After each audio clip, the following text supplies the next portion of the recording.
এসব হরমোনের প্রভাবে কণ্ঠস্বরে পরিবর্তন হয়। তাহলে কিসের প্রভাবে কণ্ঠস্বরে পরিবর্তন হয়? হরমোনের প্রভাবে। কিসের প্রভাবে? হরমোনের প্রভাবে। দ্রুত দৈহিক বৃদ্ধি হয়। শরীরে বিভিন্ন অঙ্গ প্রত্যঙ্গের আকার বৃদ্ধি সহ নানা পরিবর্তন ঘটে। তাদের দ্রুত দৈহিক বৃদ্ধি হয় কিসের কারণে? হরমোনের কারণে। শরীরের বিভিন্ন অঙ্গ প্রত্যঙ্গের আকার বৃদ্ধি সহ অন্যান্য পরিবর্তন ঘটে কিসের কারণে? হরমোনের কারণে। এই হরমোনের কারণে তাহলে এখানে আমরা দেখতে পাচ্ছি হরমোনের প্রভাবে বা হরমোনের কারণে কি কি পরিবর্তন হয়। তাহলে হরমোনের প্রভাবে দ্রুত দৈহিক বৃদ্ধি হয়, শরীরে বিভিন্ন অঙ্গ প্রত্যঙ্গের আকার বৃদ্ধি হয় এবং অন্যান্য পরিবর্তনও ঘটে। এই হরমোনের কারণে মেয়েদের ঋতুস্রাব বা মাসিক শুরু হয়। তাহলে কিসের কারণে মেয়েদের ঋতুস্রাব বা মাসিক শুরু হয়? হরমোনের কারণে। তাহলে হরমোনের কারণে মেয়েদের কি হয়? মেয়েদের ঋতুস্রাব বা মাসিক হয়।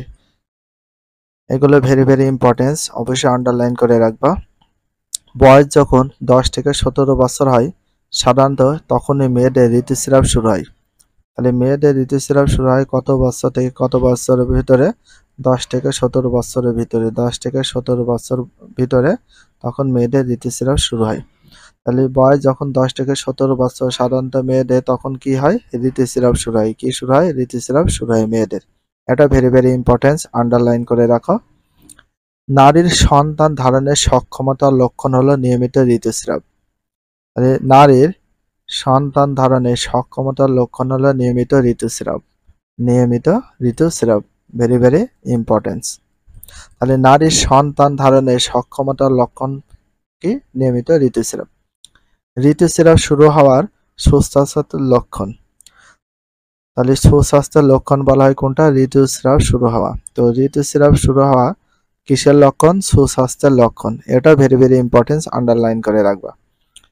বাংলাদেশের নারীদের সাধারণত কত বছর বয়সের মধ্যে ঋতুস্রাব বন্ধ হয়ে যায়? 45 থেকে 55। 45 থেকে 55। বাংলাদেশের নারীদের সাধারণত কত বছর বয়সের মধ্যে ঋতুস্রাব বন্ধ হয়ে যায়? 45 থেকে 55 বছরের বয়সের মধ্যে। তাহলে বাংলাদেশের নারীদের সাধারণত 45 থেকে 55 বছর বয়সের মধ্যে বন্ধ হয়ে যায়। তাহলে বাংলাদেশের নারীদের সাধারণত 45 থেকে 55 বছর বয়সের মধ্যে কি বন্ধ হয়ে যায়? ঋতুস্রাব। গড়ে 28 দিন পর পর বা মাসে একবার এই ঋতুস্রাব প্রক্রিয়া চলে।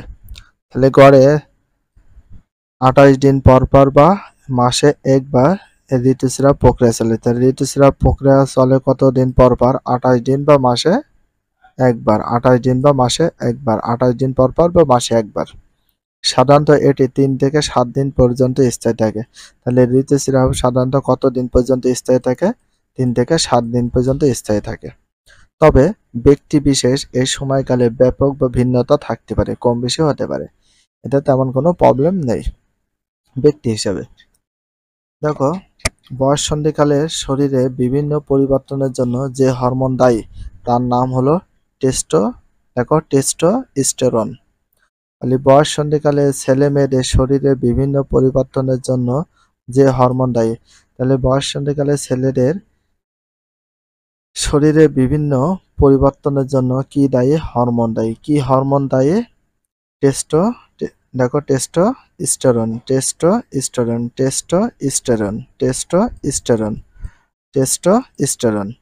এই হরমোনের প্রভাবে তাদের শারীরিক ও মানসিক পরিবর্তন ঘটে। তাহলে কাদের প্রভাবে শারীরিক ও মানসিক পরিবর্তন ঘটে? হরমোনের প্রভাবে। কিসের প্রভাবে? হরমোনের প্রভাবে। ছেলেদের গলায় স্বর ভারী হয়। তাহলে হরমোনের প্রভাবে ছেলেদের গলায় কি ভারী হয়ে যায়? স্বর ভারী হয়ে যায়, কণ্ঠস্বর, মুখে দাড়ি, গোঁফ গজায়। তখন হচ্ছে মুখে দাড়িও গজায় এবং মুখে দাড়ি এবং গোঁফ গজায়। এটা কিসের কারণে? হরমোনের কারণে। দ্রুত দৈহিক বৃদ্ধি ঘটে। 13 থেকে 15 বছর ছেলেদের শরীরের শুক্রাণু তৈরি হয়। 13 থেকে 15 বছর বয়সের মধ্যেই 13 থেকে 15 বছরের ছেলেদের শরীরের শুক্রাণু তৈরি হয়। তাহলে ছেলেদের শুক্রাণু তৈরি হয় কত বছর থেকে? 13 থেকে 15 বছরের ছেলেদের শুক্রাণু তৈরি হয়। তাহলে 13 থেকে 15 বছর ছেলেদের শরীরে কি তৈরি হয়? শুক্রাণু তৈরি হয়। এটা ভেরি ভেরি ইম্পর্টেন্ট। এবং মাঝে মাঝে রাতের বেলা ঘুমের মধ্যে বীর্যপাত ঘটে। রাতে দেখো মাঝে মাঝে রাতের বেলায় ঘুমের মধ্যে বীর্যপাতও ঘটে মাঝে মাঝে। এই বীর্যপাতকে আমরা বলি বেড ড্রিম, অথবা দেখো মাঝে মাঝে রাতের বেলায় ঘুমের মধ্যে ঘটে। ছেলে ও মেয়েদের উভয়ের মাঝে শারীরিক পরিবর্তনের পাশাপাশি মানসিক পরিবর্তন হয়। তাহলে ছেলে ও মেয়ে উভয়ের, দেখো ছেলে ও মেয়ে উভয়ের মাঝে শারীরিক পরিবর্তনের পাশাপাশি মানসিক পরিবর্তন হয়। তাহলে ছেলে ও মেয়ে উভয়ের মাঝে শারীরিক পরিবর্তনের পাশাপাশি কিসের পরিবর্তন হয়? মানসিক পরিবর্তনও হয়। ছেলে ও মেয়েরা এ বয়সে কল্পনাপ্রবণ হয় এবং আবেগ দ্বারা চালিত হয়। তারা পরিপাটি রূপে নিজেকে সাজিয়ে রাখতে চায়। এই সময় ছেলেরা সাধারণত মেয়েদের প্রতি এবং মেয়েরা সাধারণত ছেলেদের প্রতি আকর্ষণ বোধ করে। কোন সময়? বয়ঃসন্ধিকালের সময়। এভাবে ধীরে ধীরে কিশোর কিশোরীরা প্রাপ্তবয়স্ক মানুষে পরিণত হতে শুরু করে।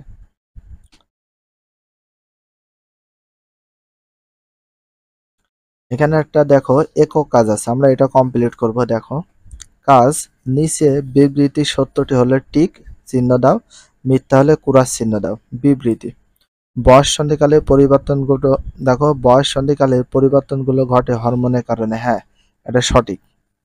হরমোনের কারণে তাদের সমস্ত পরিবর্তন ঘটে থাকে। দেখো 2 নম্বরে আছে বয়ঃসন্ধিকালে পরিবর্তনের কারণে অতিরিক্ত খাদ্য গ্রহণ। বয়ঃসন্ধিকালে পরিবর্তনের কারণ বয়ঃসন্ধিকালের পরিবর্তনের যে কারণ অতিরিক্ত খাদ্য। মানুষ কি অতিরিক্ত খাদ্য গ্রহণ করলে কি বয়ঃসন্ধিকালে পরিবর্তন হয়? না, আসলে কিন্তু না, এটা বয়সের কারণে হয়। এটা কুরাস। মেয়েদের শরীরে ইস্ট্রোজেন আর প্রজেস্টেরন হরমোন কাজ করে। এটা সঠিক। ইস্ট্রোজেন আর প্রজেস্টেরনের কারণে কিন্তু শরীরের বিভিন্ন পরিবর্তন ঘটে থাকে। ইস্ট্রোজেন হরমোন ছেলেদের শরীরে তৈরি হয়। নো, এটা শুধু ইস্ট্রোজেন হরমোন শুধু মেয়েদের শরীরে তৈরি হয়। ছেলেদের বয়ঃসন্ধিকালে পরিবর্তনগুলো ঘটে প্রজেস্টেরন হরমোনের প্রভাবে। তো এইখান ফিক্স ভাবে দেয়া নেই, এটা করা যাবে কারণ যে কোনো হরমোনের প্রভাবে ঘটে থাকে। ইস্ট্রোজেন খাদ্য হজমে সহায়তা করে না, এটা কুরাস। এটা আমাদের শরীরে বৃদ্ধি পরিবর্তন ঘটাতে সাহায্য করে। ভিডিওটি এখানে শেষ করছি। যদি ভিডিওটি ভালো লাগে চ্যানেলে সাবস্ক্রাইব করতে হলে ফলো করে দিও, তার সাথে একটা লাইক এবং একটা কমেন্ট করে দাও। নেক্সট ভিডিও পাওয়ার জন্য অবশ্যই বেল আইকনটা অল করে রাখো, যাতে নিউ ভিডিও আপলোডের সাথে সাথে সর্বপ্রথম তোমাদের কাছে নোটিফিকেশনটা পৌঁছে যায়। If you love this video please subscribe my channel, like comment share, hit the bell icon for getting next video. So everyone take care, love you, আল্লাহ হাফেজ, বাই বাই।